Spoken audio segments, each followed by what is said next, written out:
Hello, and welcome back to Retrieving Sanity with your podcast host, Keegan. And this is your podcast for all mental health, addiction, recovery issues, and topics. So, this is the recap for Podcast Movement Day 2. Now, with it being Day 2, there's a lot to go on because really, it's the first day at Podcast Movement. And I say that for the sheer fact that whenever I went yesterday, it was nothing but orientation, really. There was a little bit of like a class kind of, and it was about HLS, and I was like, this is something I don't need to know for sure, but it's actually really good to know because it involves the video stuff and where RSS might be going, so on and so forth. Like, it may be the future of podcasting, so it was actually really good to get that information, but it's not pertinent to how to become a better podcaster, and that's why I'm there. So, real quick, I want to say that I actually had to leave early, so I didn't catch the last hour or so of the last couple of sessions because I had to make it back to my office studio, home, apartment, whatever you want to call it, so that I could catch the class for Next Level Podcast. And it's amazing how much value and information I'm getting from that as opposed to this big conference and everything. And so I've got this book that I'm filling up with podcast class stuff, and then my other similar one is going to the conference, and they've both got really similar notes. Honestly, it's pretty weird, but I'm getting more out of the class, I think, so definitely worth it. So if anyone needs that, go check them out. Next Level University, and I believe that's correct, right? I hope so. I'm not great at remembering names. Everyone should know this, but that's part of the thing, right? It's like, oh, hey, what am I going to do? I could do that. Oh, yeah. I'm bad with names. I'm so bad with names, and I need to get better at it. But that's not, that is something that I kind of learned. But that was mostly from the podcast class because first impressions count, and I suck at that. So I need to get better at my first impressions. But no, the podcast movement, it was very interesting, right? Because most of my important information that I'm getting is not necessarily from the people on stage. It's from the people in between sessions, the people that are fellow podcasters, the people that are going through the same struggles that I am.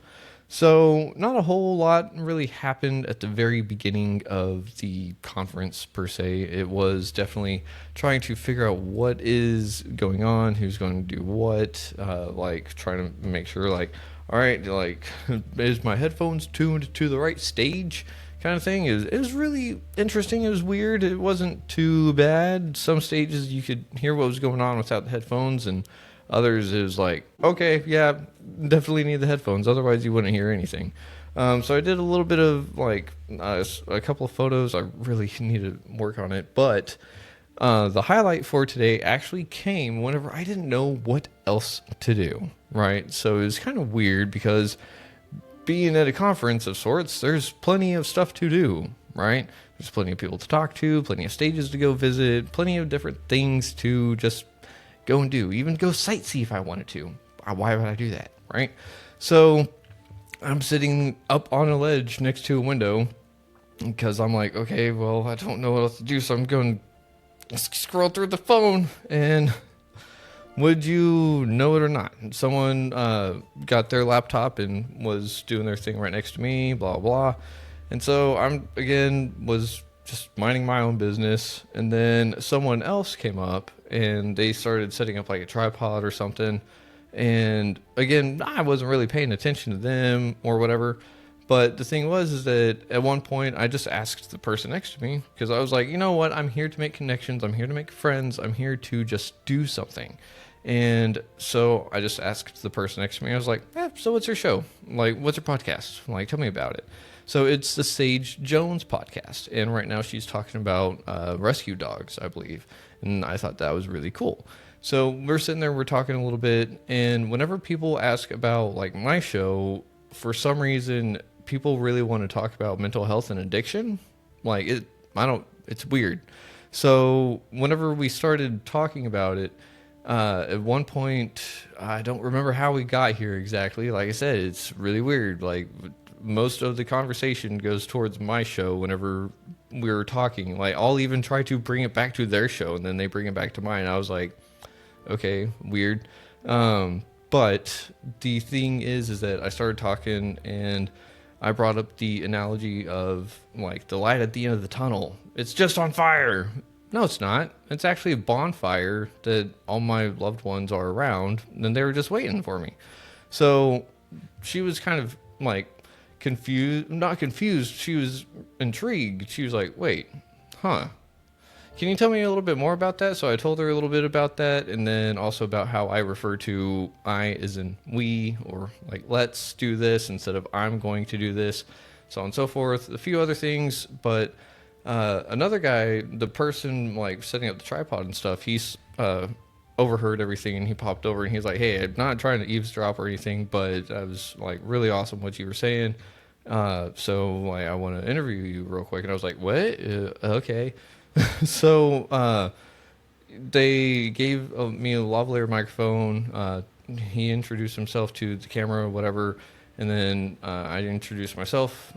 Yay! Thank you, Kevin and Alan and Amy for helping me come up with the 10 words or less podcast pitch. It's come in handy 4 different times at this podcast convention, and every single time it's made people just be like, "Oh, yeah, that's okay. Yeah, I'd listen to that."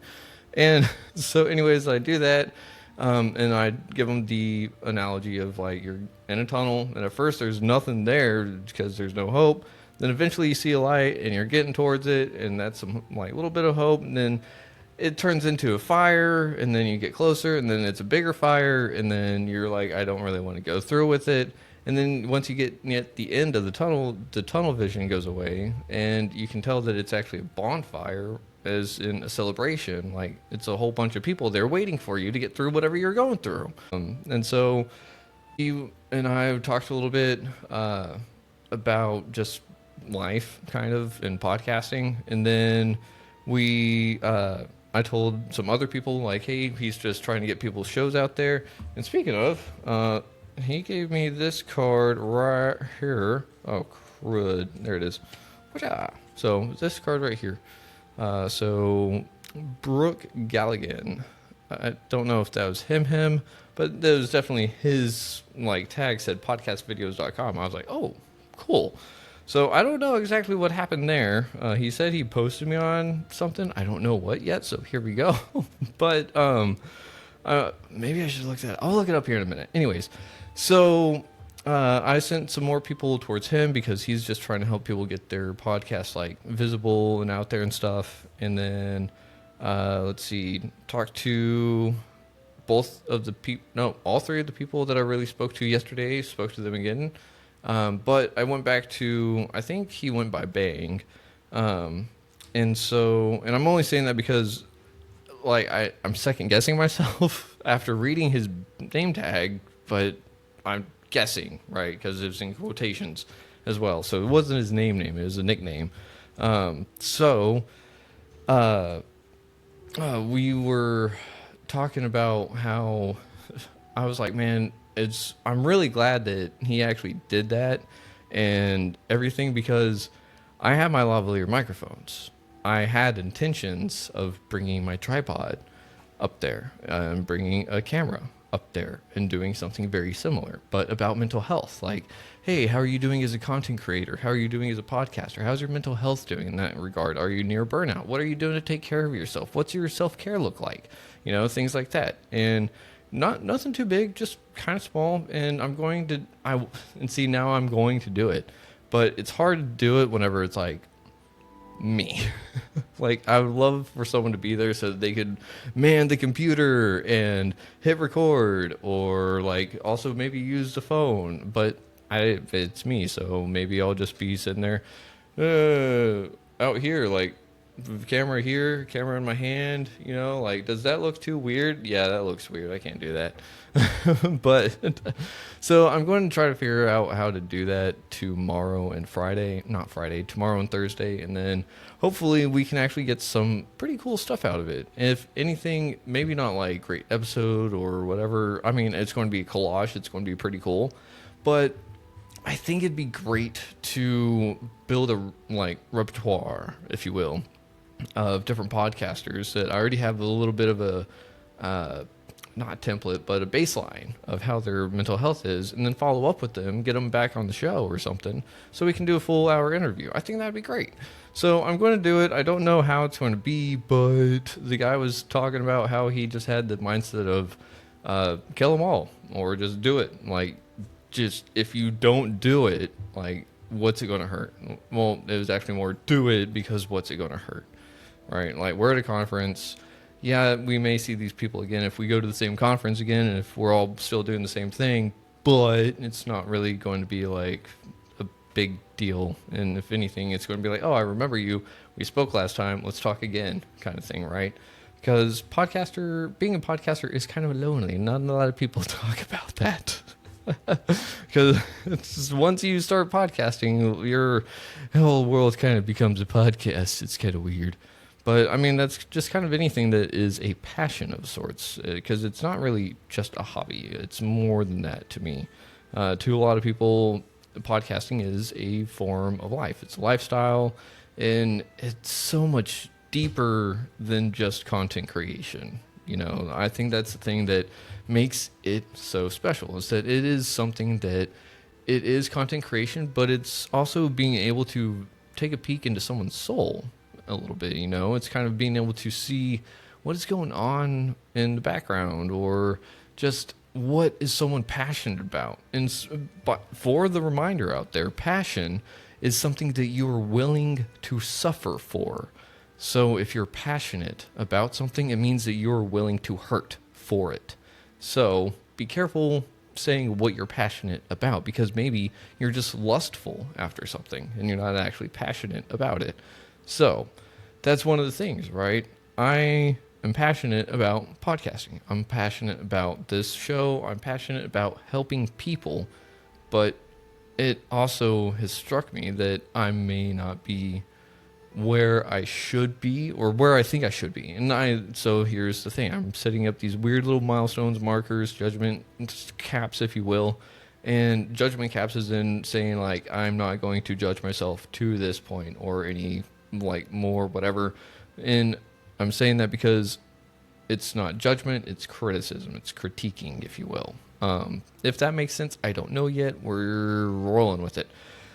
But if I can sit there and monitor some aspects of myself as I'm going through this, then I can say, well, that worked for me, that felt aligned for me, and I'm going to keep doing that more. Or I can say that felt aligned, but it didn't work, so let's tweak it a little bit, because I don't want to do stuff that feels unaligned. Does that make sense?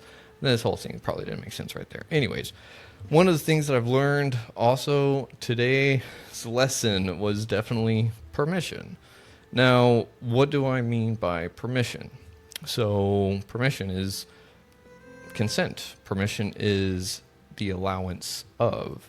So a lot of today we were talking about, and mind you, it wasn't like it was a theme going around podcast movement and everyone talking about permission or this or that. Me and Melissa, one of the other attendees there, we had sat there and we kind of caught on to it because we're of like minds, and we're like, that's interesting. Why has this come up at like 3 different ones? But it was not like even painted in the same way 3 different times. There's 3 different examples of the same thing of a sorts. But it was dealing with permission, like how you have to give permission to the audience. You have to ask their permission to continue, kind of thing. You have to do this. And that's another thing too, like it goes with mental health and addiction. Why do we give permission to these things to do this to us? So if I don't give permission to something, then it doesn't have power over me. But if I give permission to it, then it does.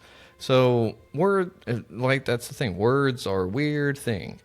So permission, with a intention of a sorts, right? So we have to actually sit there and be careful about what we give permission to, but we have to be careful that we're not seeking demands where we should be asking permission.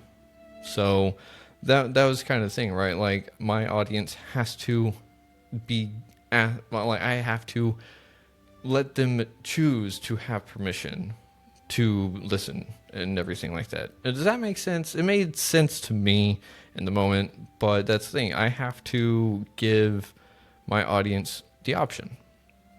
And that's the thing. You don't have to listen to me, but I will honor and respect the time that you do give me. And that's one of the other things, is that I'm learning a lot of the things that I have to work on, that I thought I was decent at, things that I thought I was decent at that I really need to work on, things that I need to work on that I haven't even started yet. And just a lot of stuff. I've learned a lot. And part of it has made me ask myself, like, why am I even doing this? And then some people at the convention or conference, whatever you want to call it, asked me that. And they said, what made you want to do the podcasting? And so I told them, like, while I was in rehab, I figured out that everything I knew about mental health and addiction was wrong. So I set out on a mission to inform everyone else that what we think addiction and mental health is not right. And I also wanted to help relate to the people that were still out there, that were still struggling, and just help them know that other people are out there and they're not alone, and other people are struggling, and there's a way out. And there's not just one way out. I don't believe that there's one way out.